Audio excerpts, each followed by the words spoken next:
Hello, students. This is the chemistry education, and this is the part 5 of chapter number 1. And we will discuss the two types of reaction: displacement and double displacement reaction. We have already covered combination and decomposition reaction in part number 4. So today I will discuss displacement and double displacement reaction. तो what is the meaning of displacement reaction? Displacement means क्या? कोई metal किसी other metal को displace करती है, तो उसे हम डिस्प्लेसमेंट रिएक्शन बोलते हैं. जो अदर मेटल है वो उसके सॉल्यूशन फॉर्म में प्रेजेंट होगा. अब कौन सी मेटल किस सॉल्यूशन फॉर्म से कौन सी मेटल को डिस्प्लेस कर पाएगी? मीन्स कि जो एक्टिव मेटल होती हैं वो अपने से लेस एक्टिव मेटल को उसकी सॉल्यूशन से डिस्प्लेस कर सकती है. तो more active metal displaces the less active metal from their solution form. It is known as displacement reaction. जैसे आपको यहाँ पे एक डायग्राम दिख रहा है, फिगर नंबर 1.8 एनसीईआरटी बुक का. यहाँ पर ब्लू कलर का सॉल्यूशन भर रखा है टेस्ट ट्यूब में, इसको स्टैंड में सेट कर रखा है. ये ब्लू कलर का सॉल्यूशन जो होता है वो कॉपर सल्फेट का होता है. किसका होता है? कॉपर सल्फेट का सॉल्यूशन होता है. और हम इसमें आयरन नेल, लोहे की जो कीले हैं वो डाल देते हैं. ठीक है, तो कभी आप इसको लैब में भी टीचर के असिस्टेंस में कर सकते हैं. कॉपर सल्फेट का सॉल्यूशन लिया. कॉपर सल्फेट जो होता है ब्लू कलर का लैब में दिखता है हमें हाइड्रेटेड फॉर्म में. तो this is the blue colour solution. इसमें हमने आयरन की नेल्स डाल दी, कील बोलते हैं जिन्हें हम. तो क्या करेगा, इसको जब हम ऐसे रख देंगे थोड़ी देर बाद देखते हैं तो क्या होता है, ये ब्लू कलर क्या हो जाता है? डिसअपियर हो जाता है. अब ये ब्लू कलर क्यों डिसअपियर हो गया? डिसअपियर इसलिए हो गया क्योंकि आयरन जो है वो कॉपर सल्फेट के कॉपर से ज़्यादा एक्टिव मेटल है. तो आयरन क्या करेगा, इस कॉपर सल्फेट में से कॉपर को हटाएगा और आयरन इसमें डिसॉल्व होता जाएगा. तो रिएक्शन जो बनेगी कुछ इस टाइप की बनेगी. आपके एनसीईआरटी बुक में गिवन है reaction. Fe plus CuSO4. Iron displaces copper from copper sulfate solution. It will give FeSO4 plus Cu. Okay, और जो इसका कलर है वो ब्लू से कुछ इस टाइप का हो जाएगा, लाइट कलर हो जाएगा. ब्लू कलर जो होगा फेड हो जाएगा. और जो आयरन की नेल होगी उसका कलर कुछ ब्राउनिश हो जाएगा. ब्राउनिश क्यों? क्योंकि कॉपर का जो डिस्प्लेसमेंट हुआ है वो इस पर लगभग कोटिंग सी दे देता है, तो ये ब्राउनिश कलर का हो जाता है. ओके, तो हम बोल सकते हैं कि Fe is more active than Cu, hence Cu displaces. Okay, now zinc copper sulphate को क्या डिस्प्लेस कर सकता है? हाँ, जिंक भी कॉपर सल्फेट को डिस्प्लेस कर सकता है क्योंकि जो जिंक है वो कॉपर को डिस्प्लेस कर देगा. Zinc is more active than copper. क्या लेड कॉपर क्लोराइड में से कॉपर को डिस्प्लेस कर देगा? हाँ, बिल्कुल कर देगा. Lead is also more active than the copper, hence copper displace होकर मिल जाता है. तो इस तरह से हम देखते हैं कि जो मेटल ज़्यादा एक्टिव होती है वो अपने से लेस एक्टिव मेटल को उसके सॉल्यूशन फॉर्म से क्या करती है? डिस्प्लेस कर देती है. ठीक है, तो ये एक्टिविटी सीरीज हमें लर्न करनी पड़ेगी. This is the activity series. तो एक्टिविटी सीरीज में आपको बता रही हूँ, this is the potassium, sodium, calcium, magnesium, aluminium, zinc, iron, lead. Okay, then hydrogen, copper, mercury, silver, gold. This is the activity series. सबसे पहले potassium, sodium, calcium, magnesium, aluminium, zinc, iron, lead, hydrogen, copper, mercury, silver, gold. Means जो ये series होती है ये जब हम top to bottom आ रहे हैं तो यहाँ पे क्या होता है, दिस इज रिएक्टिविटी डिक्रीजेज, मतलब जो इनकी एक्टिविटी है वो डिक्रीज करेगी। तो जो भी मेटल अपर साइड पे होगी वो अपने से नीचे वाली मेटल को क्या करती है, उसके सॉल्यूशन फॉर्म से क्या करती है, डिस्प्लेस कर देती है। तो ये इनकी पोटेशियम मोस्ट एक्टिव है, फिर सोडियम है, फिर कैल्शियम है, मैग्नीशियम है, एल्युमिनियम है, जिंक है, आयरन है, लेड है। ओके, फिर हाइड्रोजन है, copper, mercury, silver, gold. Okay, तो हमने देखा अभी एक्टिविटी सीरीज में आयरन की पोजीशन भी कॉपर से ऊपर थी, जिंक की पोजीशन भी कॉपर से ऊपर थी और लेड की पोजीशन भी कॉपर से ऊपर थी। तो इन तीनों रिएक्शन में से क्या हुआ, कॉपर डिस्प्लेस हो गया क्योंकि जो ये मेटल्स दे रखी हैं वो ज़्यादा एक्टिव हैं। जैसे हम पूछें कि क्या आयरन जो है वो PbCl2 में से Pb को डिस्प्लेस कर देगा, आयरन PbCl2 में से भी Pb को डिस्प्लेस कर देगा क्योंकि iron is more active than Pb। क्या आयरन जिंक से ज़्यादा एक्टिव है, आयरन जिंक से ज़्यादा एक्टिव नहीं है। तो इसको हम एक्टिविटी सीरीज से देखते हैं। Okay, now next is double displacement reaction. Double displacement देखिए, अभी आपने जस्ट पढ़ा डिस्प्लेसमेंट, एक मेटल दूसरी मेटल को उसके सॉल्यूशन फॉर्म से डिस्प्लेस करती है। डबल डिस्प्लेसमेंट रिएक्शन मतलब क्या है कि exchange of ions occurs in this type of reaction. Double displacement reaction में एक्सचेंज ऑफ आयंस होता है। जैसे आप रिएक्शन देखेंगे, sodium sulphate plus barium chloride, sodium ion का कॉम्बिनेशन सल्फेट आयन से हुआ है तो सोडियम सल्फेट बना है। बेरियम क्लोराइड, बेरियम आयन का कॉम्बिनेशन क्लोराइड आयन से हुआ है तो बेरियम क्लोराइड बना हुआ है। ठीक, अब आप देखेंगे यहाँ पर डायग्राम में फिगर नंबर 1.9 है, formation of barium sulphate and sodium chloride. आप यहाँ पे एक डायग्राम देख रहे हैं, एक टेस्ट ट्यूब होल्डिंग करी है, किसी हैंड को दिखाया गया है। टेस्ट ट्यूब में क्या है, बेरियम क्लोराइड है और दूसरी टेस्ट ट्यूब से इसमें पोरिंग हो रही है सोडियम सल्फेट की।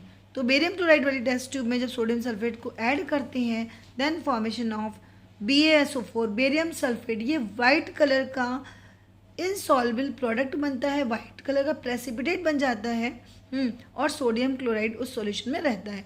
तो सोडियम सल्फेट की बेरियम क्लोराइड से जब रिएक्शन हुई तो सोडियम आयन किसके साथ अब आ गया, इस Cl के साथ आ गया, तो NaCl का प्रोडक्ट बन रहा है। सल्फेट आयन किसके साथ आ गया, Ba के साथ आ गया, बेरियम सल्फेट बन गया। तो हम बोल सकते हैं कि सोडियम और बेरियम ने अपने आयंस का एक्सचेंज कर दिया, या फिर सल्फेट और क्लोराइड आयन ने अपने आयंस का एक्सचेंज कर दिया, दोनों सेम ही बात है। तो जब एक्सचेंज ऑफ आयंस अकर होता है तो क्या बोलते हैं, उसे हम डबल डिस्प्लेसमेंट रिएक्शन बोलते हैं। डिस्प्लेसमेंट तो हुआ है लेकिन 2 बार हो गया, मतलब 2 आयंस का हो गया। तो this is the double displacement reaction. Okay,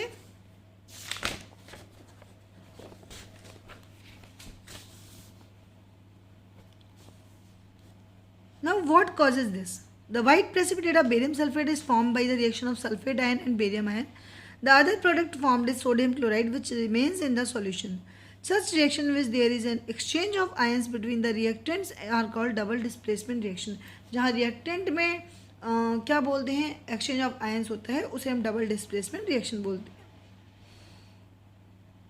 okay, आप इस रिएक्शन को एक बार पहले भी पढ़ चुके हैं किस फॉर्म में, आपने रिएक्शन पढ़ रखी है, डबल डिस्प्लेसमेंट की एक और रिएक्शन पढ़ रखी है। हाँ, लेड नाइट्रेट लिया, PbNO3 whole twice plus potassium iodide, ये लेते हैं हम तो प्रोडक्ट बनता है PbI2 प्लस KNO3। जो PbI2 बनता है येलो कलर का, PbI2 बनता है, येलो कलर का प्रेसिपिटेट बनता है, इसे हम बोलते हैं lead iodide.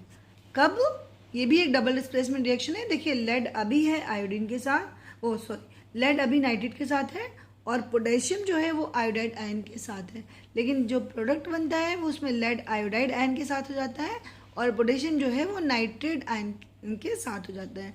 This is known as PbI2 yellow PBD and double displacement reaction. Okay, now बेटा दो टाइप के रिएक्शंस और पढ़ने पड़ते हैं बच्चों, oxidation and reduction reaction. Oxidation क्या है? ऑक्सीडेशन का मतलब होता है किसी भी सब्सटेंस की ऑक्सीजन्स के साथ बर्निंग या फिर रिएक्शन। तो और ऑक्सीजन का जुड़ना ही ऑक्सीडेशन कहला देता है।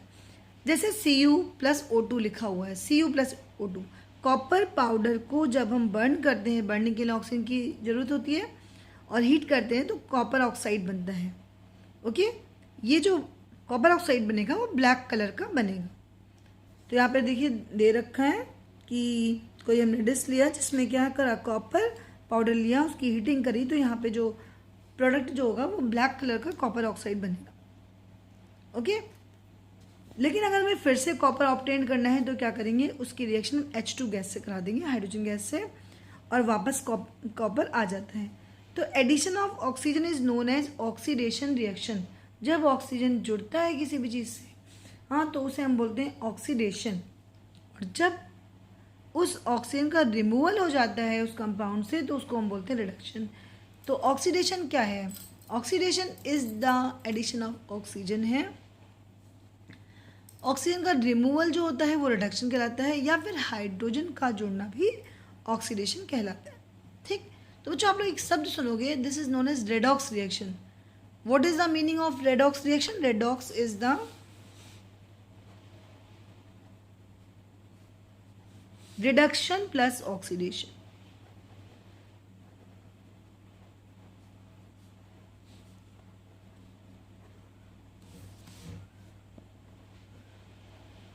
ठीक है, तो रेडॉक्स यहाँ इस वर्ड से और इस वर्ड से मिला के रेडॉक्स बोला गया है। तो what is the oxygen? Oxidation oxygen का जुड़ना, रिडक्शन क्या है? हाइड्रोजन का जुड़ना। ओके, यहाँ पर removal of hydrogen is also oxidation and removal of oxygen is also reduction.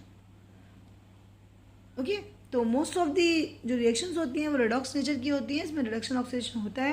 तो कुछ रिएक्शन को हम चेक कर लेंगे, और हमेशा जो हमें इसकी आंसरिंग करनी होती है कि रिडक्शन या ऑक्सीडेशन किसका हो रहा है, तो हमेशा हम रिएक्टेंट साइड से आपको आंसर देखने हैं। किस साइड से देखने हैं? रिएक्टेंट साइड से आंसर देखने हैं। You will give answer from the reactant side. For example CuO+H2,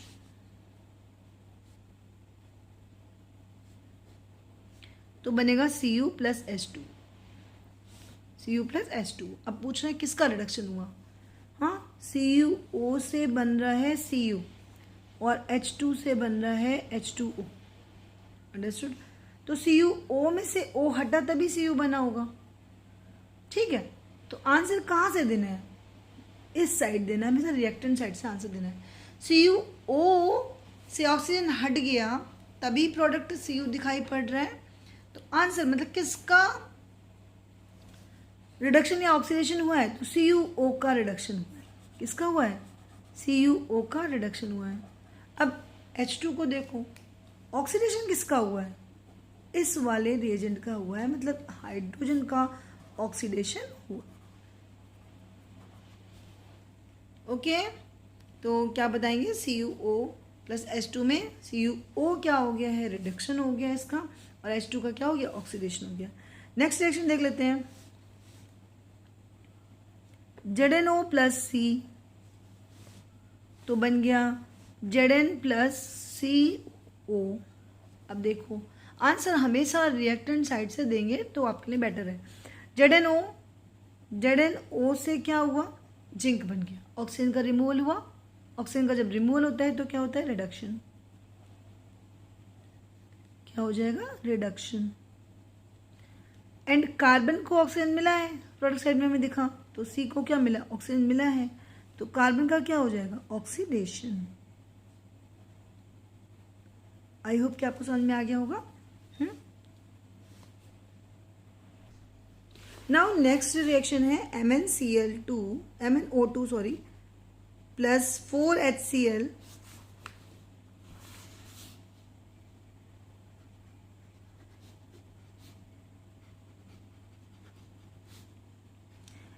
product बन रहा है MnCl2 plus 2H2O plus Cl2। Okay, now next reaction है MnO2 plus 4HCl MnCl2 plus 2H2O plus Cl2। ठीक है, आप वही कॉन्सेप्ट लगाओ जो अभी आपने पढ़ा है। ऑक्सीजन का रिमूवल क्या कहलाएगा? रिडक्शन। तो क्या हो गया? MnO2 को देखो, MnO2 से यहाँ तक आप पहुँचेंगे तो ऑक्सीजन यहाँ से हट गया, तो ये क्या हो जाएगा? इसका रिडक्शन। और HCl में से कहीं ना कहीं इसको O2 मिला तभी H2 बना होगा, मतलब H के रिस्पेक्ट में देखेंगे तो क्या होगा? This is the oxidation. ठीक है, या वैसे भी देख सकते हो Cl2 के रिस्पेक्ट में भी। तो अगर Cl को सिर्फ देखते हो आप तो Cl से Cl2 बन रहा है ना, मीन्स क्या कि हाइड्रोजन का रिमूवल, और हाइड्रोजन का रिमूवल क्या कहलाता है? ऑक्सीडेशन कहलाता है। किसी के रिस्पेक्ट में देख सकते हो। अभी आपको 10th के लेवल पे ये कॉन्सेप्ट है, अदरवाइज हम ऑक्सीडेशन नंबर या इलेक्ट्रॉन मेथड से भी चेक कर सकते हैं जो क्लास 11th में आता है। ओके, तो इसका रिडक्शन हो गया। अब बच्चों एक बात और बतानी है आपको, जो भी कंपाउंड या सब्सटेंस रिडक्शन या रिड्यूस्ड होते हैं, जो रिडक्शन कराते हैं या रिड्यूस्ड होते हैं, उसको हम ऑक्सीडाइजिंग एजेंट बोलते हैं। क्या बोलते हैं? Oxidising agent. जिसका भी रिडक्शन होता है वो ऑक्सीडाइजिंग एजेंट होते हैं। और ऐसे जिनका ऑक्सीडेशन हो रहा है जिनमें, ठीक है, तो वो एजेंट रिड्यूसिंग एजेंट कहलाते हैं। रिड्यूसिंग एजेंट कहलाते हैं।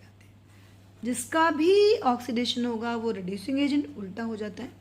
जिनमें ऑक्सीडेशन होगा वो रिड्यूसिंग एजेंट है, जिनका रिडक्शन हो रहा है वो क्या कहलाएंगे? ऑक्सीडाइजिंग एजेंट कहलाएंगे। जैसे हम और एग्जाम्पल देखें, और हर रेडॉक्स रिएक्शन में अगर आप एक एजेंट को ऑक्सीडाइजिंग बोलेंगे तो दूसरा क्या होगा? रिड्यूसिंग ही होगा, क्योंकि रेडॉक्स रिएक्शन में ऑक्सीडेशन रिडक्शन दोनों होती है। स्टार्टिंग में देख लेते हैं, Cu प्लस O2, तो ये बन गया Cu प्लस O2, CuO बन गया। Cu का ऑक्सीडेशन हो गया। क्या हो गया? कॉपर का ऑक्सीडेशन हो गया है। तो अगर हम इसको बोलेंगे कि कैसा एजेंट है, तो ये रिड्यूसिंग एजेंट के फॉर्म में रहेगा। Second reaction CuO plus H2, CuO का क्या हुआ था? रिडक्शन। CuO का क्या हुआ था? रिडक्शन। अब मैंने आपको एक्सप्लेन किया। CuO का जब रिडक्शन हुआ है तो CuO क्या हो जाएगा? ऑक्सीडाइजिंग एजेंट हो जाएगा। जिसका भी रिडक्शन होता है वो ऑक्सीडाइजिंग एजेंट होते हैं। ओके, ZnO प्लस C का मतलब जिंक ऑक्साइड एक रिडक्शन रिएक्शन दे रहा है, ऑक्सीजन का रिमूवल हो रहा था जिंक ऑक्साइड में, तो ये क्या हो जाएगा? Oxidising agent. नेक्स्ट रिएक्शन देख लीजिए, MnO2 और 4HCl में MnO2 का क्या हुआ था? रिडक्शन हुआ था। तो MnO2 act as the, MnO2 का जब रिडक्शन हुआ है तो MnO2 कैसे काम करेगा? ऑक्सीडाइजिंग एजेंट की तरह काम करेगा। तो ये वाला क्या हो जाएगा? रिड्यूसिंग एजेंट की तरह काम करेगा। अंडरस्टूड? तो ये ऑक्सीडाइजिंग और रिडक्शन का रिड्यूसिंग एजेंट का कॉन्सेप्ट है।